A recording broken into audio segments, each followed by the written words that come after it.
Pendant 2 ans, j'ai essayé d'être un bon investisseur et j'ai fait tout ce qu'il faut. J'ai lu les bons livres, j'ai analysé, j'ai essayé de comprendre mieux que les autres et j'ai quand même perdu de l'argent. Et c'est pas à cause du marché, c'est pas par malchance, parce que je me trompais complètement, le problème. Je pensais que le problème, c'était de ne pas assez comprendre, de ne pas avoir la bonne stratégie, de ne pas choisir les bonnes actions.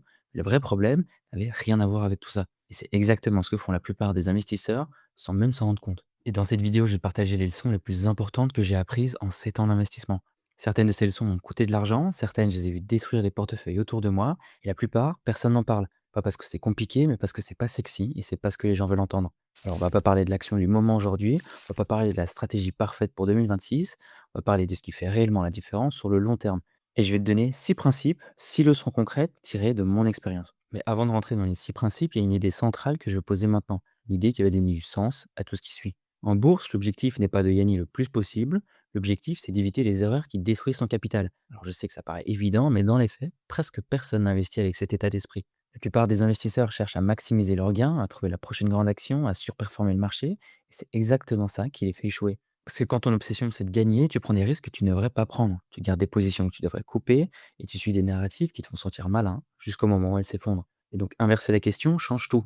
Ne pas se demander comment je fais pour gagner un maximum, se demander qu'est-ce qui pourrait détruire mon capital et comment je l'évite. C'est avec cet angle-là qu'on va regarder les 6 principes qui suivent. Le premier principe, je l'appelle l'illusion de la hype. Et pour l'illustrer, je vais te parler d'une erreur que j'ai faite il y a quelques années. Alors à l'époque, le secteur des véhicules électriques était partout, sur Insta, sur YouTube, dans toutes les conversations, et l'histoire derrière était béton. La transition énergétique est inévitable, les voitures thermiques vont disparaître, et les constructeurs électriques vont dominer le monde. Du coup, j'ai fait la chose logique, j'ai acheté des actions dans ce secteur. Pas parce que j'avais analysé les bilans en profondeur, parce que la logique me semblait imparable.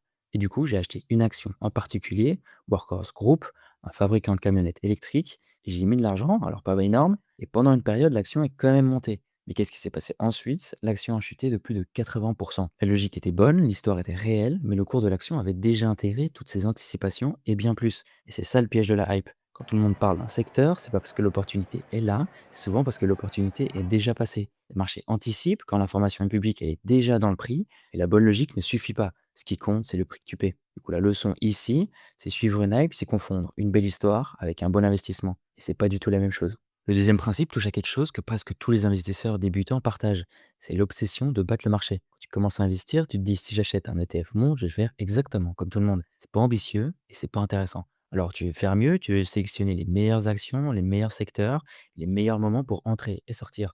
Sauf que les données, elles, ne mentent pas. Entre 2001 et 2021, environ 80% des gérants de fonds actifs ont sous-performé leur indice de référence sur 15 ans. Et là, on parle de professionnels, les gens payés à temps plein pour faire ça, avec des équipes, des algorithmes, des données que tu n'auras jamais. Et 80% d'entre eux font moins bien qu'un simple ETF. Alors pose-toi la question honnêtement, pourquoi serais-tu dans les 20%? C'est pas une question rhétorique, c'est une vraie question. Est-ce que tu as un avantage informationnel? Non. Tu lis les mêmes sources que tout le monde. Est-ce que tu as plus de temps qu'un analyste à plein temps? Non. Est-ce que tu as une méthode testée sur des dizaines d'années dans des conditions de marché très différentes? Probablement pas. Et là, c'est pas une question d'intelligence, c'est juste une question de système. Les marchés sont composés de millions de participants, des institutions, des algorithmes, des fonds souverains. Quand tu achètes une action en pensant qu'elle est sous-évaluée, quelqu'un en face de toi pense peut-être exactement l'inverse. Et le vrai problème avec l'obsession de surperformer, c'est qu'elle te pousse à prendre des décisions que tu n'aurais jamais prises sans elle. Tu changes de stratégie trop souvent, tu suis les modes, tu sors au mauvais moment, et à la fin tu sous-performes, non pas parce que tu es mauvais, mais parce que tu as essayé d'être meilleur que ce que la situation permettait. Donc la leçon ici à comprendre, c'est avoir une stratégie solide et cohérente, vaut mieux qu'essayer de battre le marché chaque année. Troisième principe, et là je vais être honnête, le stock picking peut fonctionner. Warren Buffett existe, il y a des investisseurs particuliers qui ont construit des fortunes en choisissant des actions individuelles, où je vais pas te dire que c'est impossible. Ce que je vais te dire, c'est juste la vérité, documentée. Il y a une étude de Hendrik Bessenbinder sur l'ensemble des actions américaines entre 1926 et 2016. Donc 90 ans de données, des milliers d'entreprises analysées, et résultat, 4% des entreprises ont généré la totalité des richesses créées par le marché. Donc en gros, ça veut dire que si tu tires une action au hasard, 96% de chances de choisir quelque chose qui fait moins bien qu'un bon trésor sur le long terme. Et c'est pas le plus difficile. Le plus difficile, c'est que même si tu identifies la bonne entreprise, tu peux encore te tromper sur le prix d'entrée, sur la gestion de ta position et sur le moment de sortir. Donc tu dois avoir raison sur l'entreprise, sur le timing, sur l'évaluation et sur la discipline dans le temps. Chaque étape, là, est une nouvelle source d'erreur. Et le problème, c'est pas que le stock picking ne marche pas, le problème, c'est que tu crois être meilleur que la moyenne. Et statistiquement, tu l'es probablement pas. Et moi non plus. C'est juste la réalité des marchés. Alors peut-être que tu as un vrai intérêt pour l'analyse, peut-être que tu as la méthode et la discipline, mais sois honnête avec toi-même avant de le croire. Principe numéro 4, et celui-là, c'est peut-être le plus banal à dire, mais c'est celui que j'ai vu faire le plus de dégâts. Et c'est investir sans plan. Alors, quand j'ai commencé, j'avais aucun plan. Personne ne m'avait expliqué à quoi ça ressemblait un plan d'investissement. Le seul truc que je savais, c'était que je voulais faire grossir mon argent. J'avais rien défini. Je savais pas combien j'investissais chaque mois. Je savais pas dans quoi j'investissais et pourquoi. Je savais pas quoi faire si le marché baissait de 20%. Je savais pas quoi faire si une de mes positions prenait 50%. Et du coup, résultat, chaque décision était prise dans le contexte du moment. Le marché montait, j'étais euphorique, j'ajoutais des positions. Le marché baissait, j'avais peur, j'arrêtais mon DCA. Ou même pire, des fois je vendais. C'est ce qu'on appelle investir à l'émotion. Et c'est le moyen le plus sûr de faire des mauvais choix systématiquement. Pourquoi? Parce que tes émotions ne sont pas calibrées pour les marchés financiers. Ton cerveau a été conçu pour survivre dans un environnement où les menaces sont immédiates. Donc quand tu vois ton portefeuille baisser de 15%, ton cerveau active les mêmes circuits que si tu voyais un prédateur. Il veut fuir, il veut sécuriser, il veut faire quelque chose. Mais en bourse, souvent, le meilleur choix, c'est de ne rien faire. Et tu ne peux pas ne rien faire sans un plan. Parce que sans plan, l'inaction semble irresponsable. Et un plan d'investissement, c'est ce qui va te permettre de faire confiance au système plutôt qu'à ton humeur du moment. Donc la leçon ici, c'est sans plan, tu ne prends pas de décision d'investissement, tu prends des décisions émotionnelles, et ça coûte cher. Le cinquième principe, et celui-là va peut-être te surprendre. Tu peux avoir raison 70% du temps et perdre quand même de l'argent. Alors ça peut paraître contre-intuitif, mais c'est mathématiquement possible. Et ça arrive, voilà pourquoi. Alors on va prendre deux investisseurs. Le premier, on va l'appeler A pour faire simple. Il a raison 7 fois sur 10. Ses gains quand il gagne, plus 10%. Et ses pertes quand il se trompe, moins 30%. Et le deuxième investisseur, l'investisseur B, lui, il a raison 4 fois sur 10. Ses gains quand il gagne, plus 40%. Et ses pertes quand il se trompe, moins 10%. Alors qui performe le mieux? L'investisseur B, et pas qu'un peu. Parce qu'en bourse, ce qui compte, c'est pas combien de fois tu as raison, c'est combien tu gagnes quand tu as raison. Et combien tu perds quand tu as tort. Une seule position mal gérée peut anéantir des mois de gains. C'est pour ça que la gestion du risque prime sur la sélection des titres. Pour revenir à Basin Binder ici, 4% des entreprises ont créé toute la richesse du marché. Les indices performent bien, non pas parce que tout monte, mais parce que les quelques grandes réussites compensent toutes les pertes. C'est la structure qui gagne, pas la précision. Donc la leçon ici, investir, c'est pas un jeu de précision, c'est un jeu de gestion de risque. Le sixième principe, et là je l'ai gardé pour la fin parce qu'il englobe un peu tous les autres. Ton pire ennemi en bourse, c'est toi. Pas le marché, pas la macro et pas les banques centrales. Mais laisse-moi t'expliquer pourquoi avec trois gros comportements concrets. Le premier comportement, c'est la panique. Les marchés baissent, c'est inévitable. Depuis 1950, le S&P 500 a subi des corrections de plus de 10% en moyenne tous les 2 ans. Des baisses de 20% ou plus, il y en a eu une quinzaine. Et à chaque fois, des millions d'investisseurs ont vendu parce qu'ils ne pouvaient pas supporter de voir leur portefeuille baisser. Et à chaque fois, le marché a rebondi. Ceux qui ont vendu ont cristallisé leurs pertes et ceux qui ont tenu ou acheté davantage ont bénéficié de la reprise. La panique est l'ennemi de la performance long terme, pas parce que tenir est toujours la bonne décision, mais parce que vendre sur panique l'est presque jamais. Le deuxième comportement, c'est le FOMO, le Fear of Missing Out, c'est la peur de rater quelque chose. Bitcoin expose, FOMO. Une action monte de 200% en 3 mois, FOMO.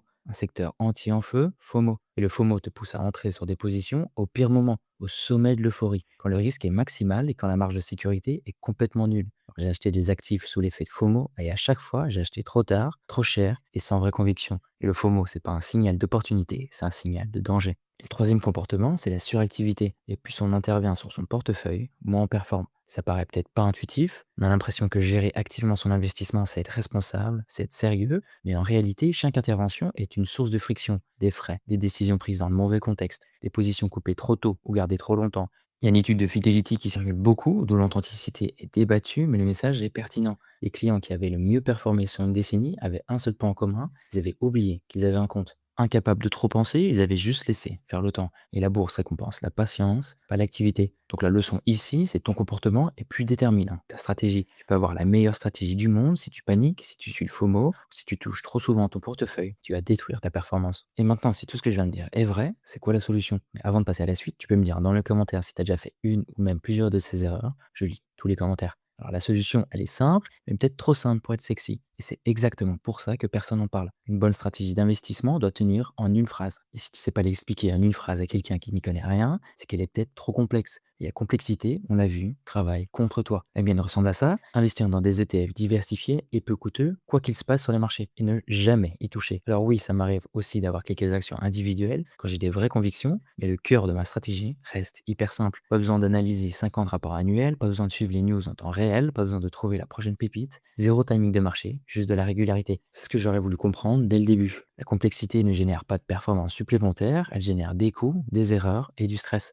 Ce que je viens de te partager aujourd'hui, c'est pas des théories que j'ai appris dans un livre, ce sont des erreurs que j'ai faites, de l'argent que j'ai perdu et des décisions que j'aurais dû prendre différemment. Workhorse, du FOMO sur un secteur en feu que je comprenais mal. Et depuis, j'observe les mêmes schémas chez d'autres investisseurs et régulièrement plus, que ce soit dans les commentaires de mes vidéos ou dans les discussions que j'ai avec des gens qui commencent. La hype attire, le FOMO pousse et la panique paralyse. Et ces billets ne disparaissent pas avec l'expérience. Ils s'atténuent, ils se gèrent, mais ils ne disparaissent jamais complètement. Mais alors, quoi retenir? La bourse est contre-intuitive, travailler plus ne veut pas dire gagner plus, être actif ne veut pas dire performer mieux, et suivre une bonne logique ne protège pas toujours d'une mauvaise décision. Et les 6 principes qu'on a vus ensemble: 1. La hype n'est pas une stratégie, une belle histoire n'est pas toujours un bon investissement. 2. Battre le marché n'est pas un objectif réaliste pour la grande majorité des investisseurs. 3. Le stock picking demande des compétences et du temps que la plupart des gens n'ont pas, et c'est OK de l'admettre. 4. Sans plan, tu prends des décisions émotionnelles, pas des décisions investissement. 5. Ce n'est pas ton taux de succès qui compte, c'est la structure de tes gains et de tes pertes. 6. Ton pire ennemi, c'est toi, et ton comportement est plus important que ta stratégie. Et au final, le fil conducteur dans tout ça, c'est l'objectif n'est pas de maximiser tes gains, c'est d'éviter les erreurs qui détruisent ton capital. Parce qu'une fois que l'argent est perdu, il ne revient pas, et le temps non plus. Et en bourse, c'est pas celui qui a raison qui gagne, c'est celui qui survit assez longtemps pour laisser le marché travailler à sa place. Et si tu veux poser des vraies bases solides pour investir et éviter ce genre d'erreur, je t'ai préparé un guide débutant en bourse complètement gratuit. Tu peux le télécharger directement sur macroscope.fr, le lien sera dans la description. Et si cette vidéo t'a aidé, que tu veux construire un portefeuille clair et solide pour investir sur le long terme, j'ai fait une vidéo où je t'explique les 7 meilleurs ETF PEA. Elle est juste ici. À très bientôt.